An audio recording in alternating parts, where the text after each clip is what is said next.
So just understand this basic term. Just understand this basic term.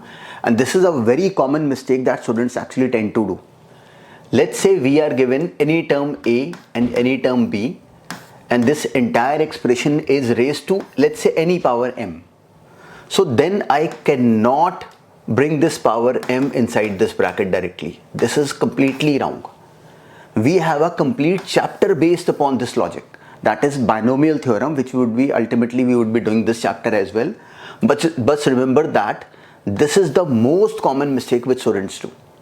Because in this question, the clear temptation could have been this, to bring this -2 inside the bracket on both these terms. So this would be the most common mistake which one can do in this question. So just understand this logic. This is completely wrong. This is completely wrong. You can never take this power inside, because if you can recall, we have done a plus b whole square. It is not same as a square plus b square. A plus b actually whole square actually means a plus b is being multiplied with another a plus b, and that gives us a square plus 2ab plus b square. It's a formula in itself. So for a plus b to the power m, there is an entire chapter based upon it, which is binomial theorem. So you don't have to do this silly mistake ever, because when you stop doing mistakes, then is the gate when you start thinking that what would be the right process. So you don't have to actually commit this mistake first of all. So now comes the task of actual simplification. What do we need to do?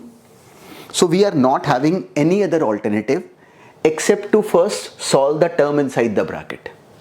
So in this case, this gives me 1 upon 2 and this is 1 upon 3 whole to the power -2. So I'm just leaving the power -2 just outside, and I'm simplifying this expression which is inside the bracket.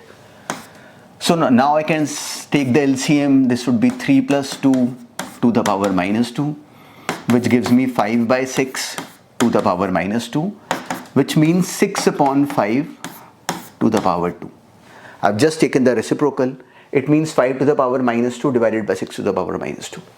Okay, and a to the power m, a upon b to the power m can be written as a to the power m divided by b to the power m. In a way, it is just the reverse rule of what we have done.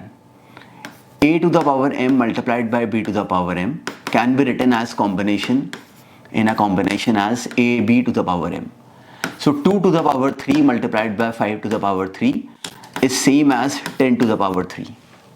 And I can even split this 10 to the power 3 in as 2 to the power 3 multiplied by 5 to the power 3.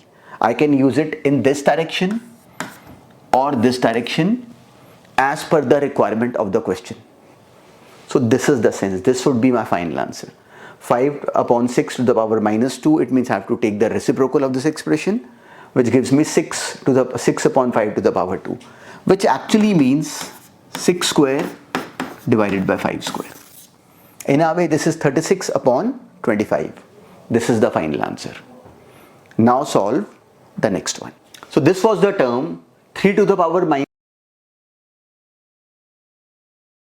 multiplied by 4 to the power -1, which is actually 1 upon 3 multiplied by 1 upon 4 to the power -1 divided by 5 to the power -1 means 1 upon 5 to the power -1. I have simply taken the reciprocal of this expression.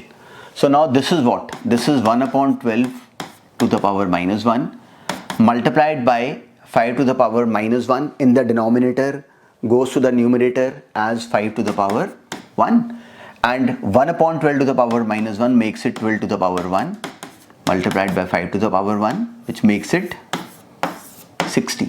So this is my final answer, 60.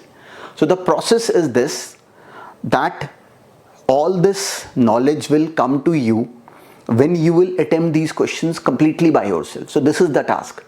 I would just take me as your last resource, your last help. The only task which you have to do is to actually attempt these questions by yourself and solve it till the end.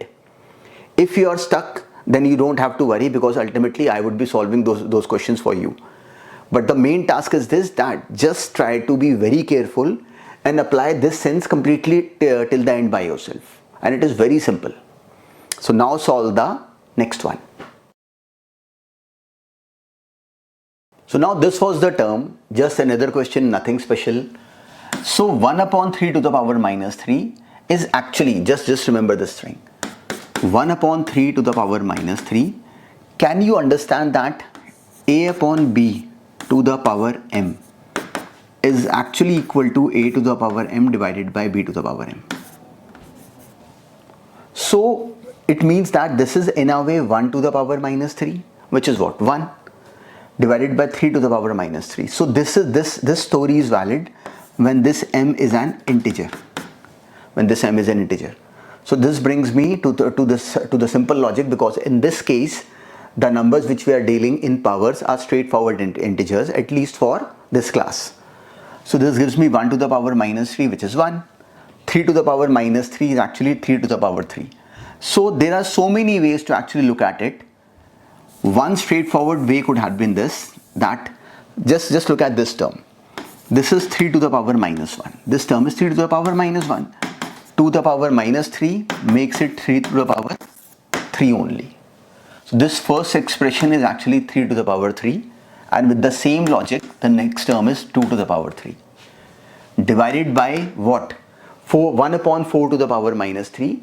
So this term is 4 to the power minus 1 to the power minus 3, which makes it divided by 4 to the power 3. So in a way, this question is this term. Now this is so straightforward, we can see that. So this gives me 27